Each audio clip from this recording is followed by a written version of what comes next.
तुम लोग अंदर जाओ, हाँ जाओ जाओ जाओ। मैं संभाल लूंगा। और बाहर मत आना बस।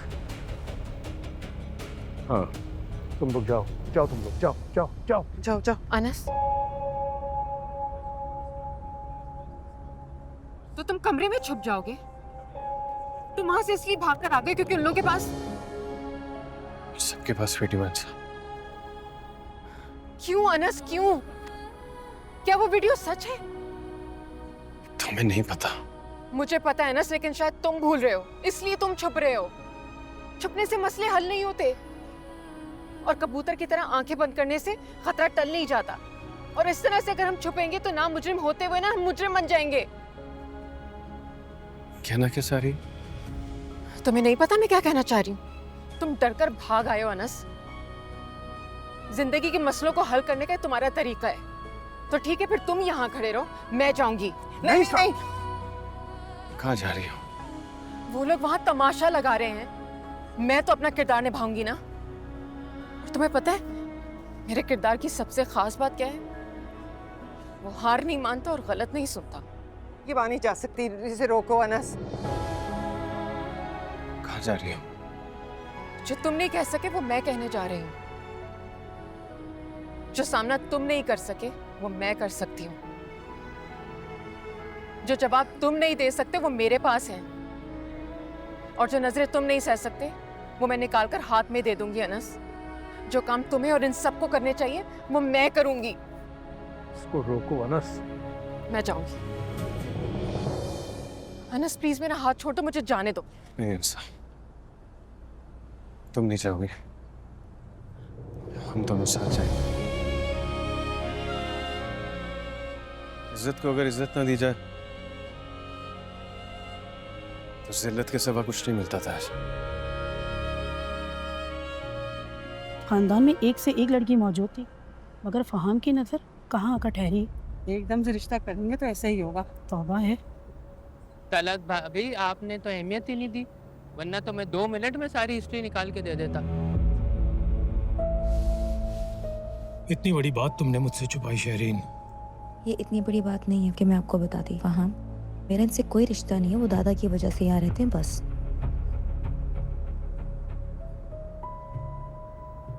दादाजी, आपकी वजह से मेरे पे ये मुसीबत आ पड़ी है। अब आप खुश हैं? आपको तो हम बहुत इज्जतदार समझते थे।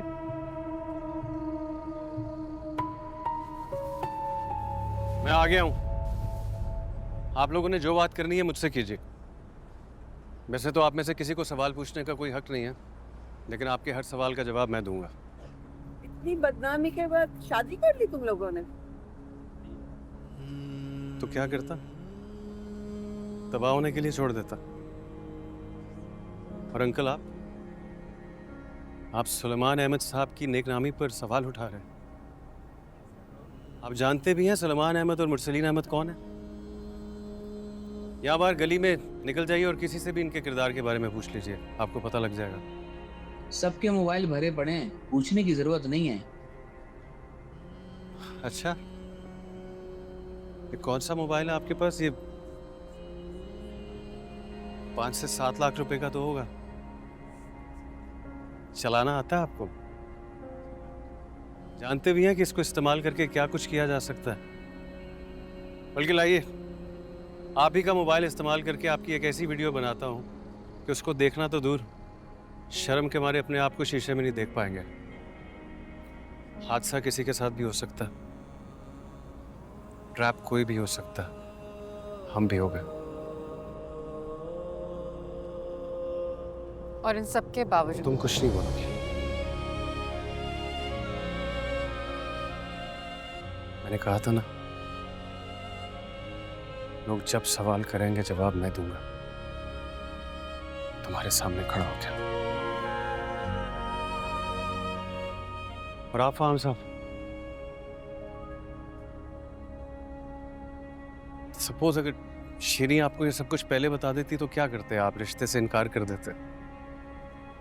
यानी कि किसी की गलती की सजा आप किसी और को देते?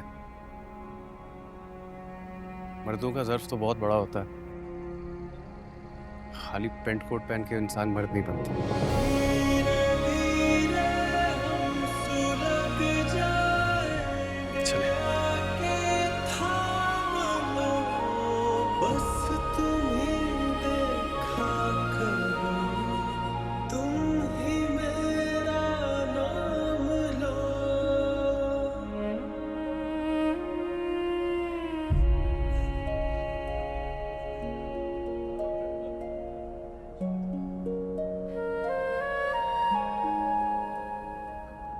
जो कुछ हुआ उसके लिए मैं दिली माजरत चाहता हूँ बहन। माफ करना इतना आसान है क्या? मुझे तो समझ ही नहीं आ रही कि मैं क्या करूं और क्या कहूं। अब्बू की वजह से वो लोग इस घर में रहते हैं।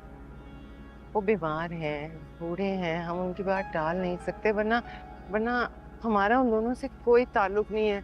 आप बताएं हम। नाज़िया ठीक कह रही है। मैं आप दोनों की बात समझ रही हूँ। आपके भतीजे ने भी सब कुछ समझा दिया है। उन दोनों बच्चों के साथ यकीनन ज्यादती हुई है, बट आप हमारे एंड पे भी तो सोचें। मेरी फैमिली, मेरे फ्रेंड्स, वो किस तरह की बातें बना रहे हैं। मैं उनको कैसे समझाऊंगी, उनको क्या जवाब दूंगी? वो लोग आप लोगों के सामने कह रहे हैं कि किस तरह के खानदान में रिश्ता जोड़ा है। ना जाने जाकर क्या क्या बातें करेंगे। मेरी तो समझ से बाहर है ये सिचुएशन।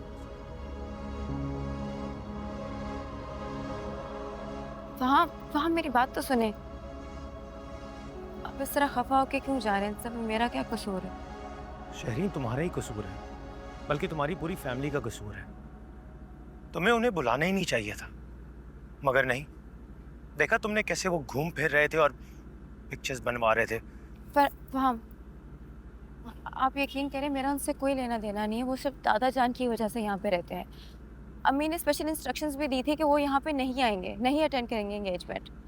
दादा जान ने उन्हें बुला लिया था।